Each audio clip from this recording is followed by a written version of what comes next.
Como vocês estão? Espero que estejam todos bem. Nesse vídeo falaremos um pouquinho sobre o teatro realista. Antes de falar sobre o teatro realista, a gente precisa entender o que é ser humano e ser político. Que no texto que vocês vão ler no livro, vocês vão encontrar esse tema, certo?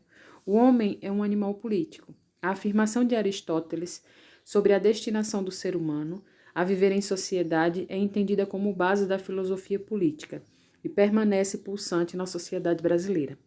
Há, porém, um desencantamento da sociedade com a esfera política tradicional.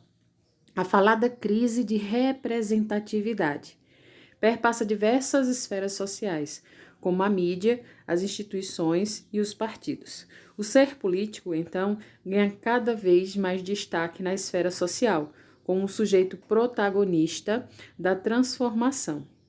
E é diante dessa perspectiva que surge o teatro realista, que é o que a gente vai falar um pouquinho agora, certo? O teatro realista se desenvolveu durante o século XIX e surge em oposição ao movimento artístico anterior, o romantismo.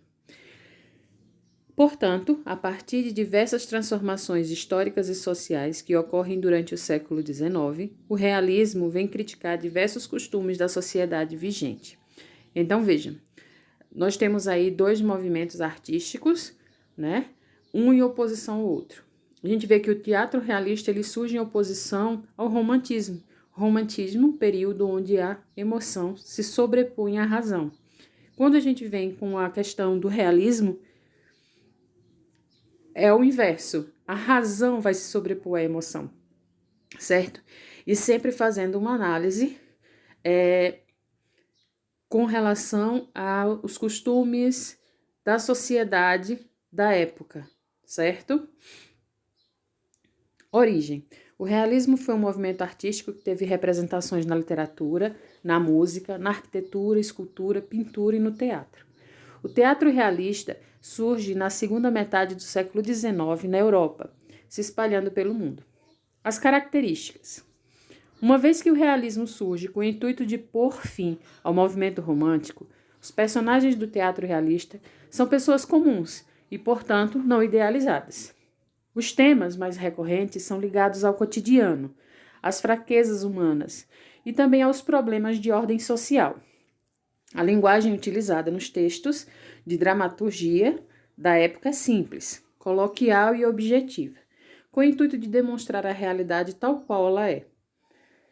De tal modo, centrado nesses aspectos, o movimento realista demonstra as diversas facetas do cotidiano e também dos seres humanos.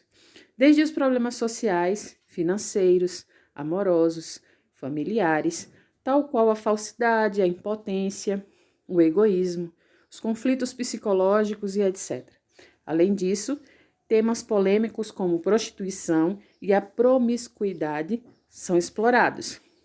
Bem, percebam que todos os temas abordados aqui são temas comuns da sociedade, cheios de problema, cheios de desigualdade.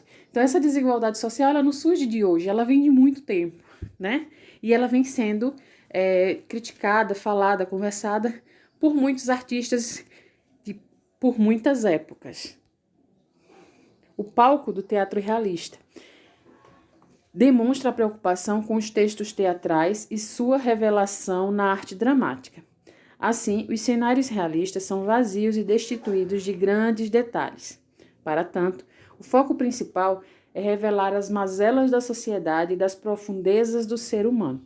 Então, veja, quando ele diz aqui que o foco principal do teatro realista é revelar as mazelas da sociedade, os problemas, as misérias enfrentadas pela sociedade em geral, né?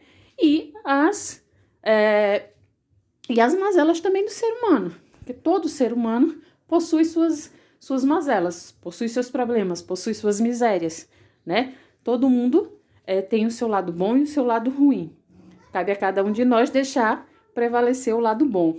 Com isso, o teatro realista esteve preocupado com a verdade e a realidade. E, além disso, com o tempo presente, em detrimento do passado. O que importava era demonstrar os problemas do ser humano e da sociedade da época. Leva em consideração a dramaturgia moderna, divulgada em larga escala, como as telenovelas, por exemplo, onde existe um herói, um vilão e um enredo. Ao assistir, é como se você estivesse lá, ou seja, os atores estão representando para um público, mas eles fingem que não. Eles não dialogam com você. A cena tenta ser realista ao máximo. E por fim, a gente vai falar um pouquinho de Bertolt Brecht. Brecht escreveu seus textos na primeira metade do século XX e acompanhou um mundo que passou por 2 guerras mundiais. Viu o surgimento do realismo, com a Revolução Russa de 1917, sofreu a perseguição nazista e seu teatro épico é uma forma de discursar suas ideias para a plateia. Segundo Fernando Peixoto, Brecht recusa o espetáculo como hipnose ou anestesia. O espectador deve conservar-se intelectualmente ativo, capaz de assumir, diante do que lhe é mostrado, a única atitude cientificamente correta, a postura crítica. É com a quebra da quarta parede e o diálogo do ator, com o público que Brecht inspirou a essa postura crítica da sociedade frente aos acontecimentos de sua época. Bom, era só isso. Tchau, um beijo para vocês.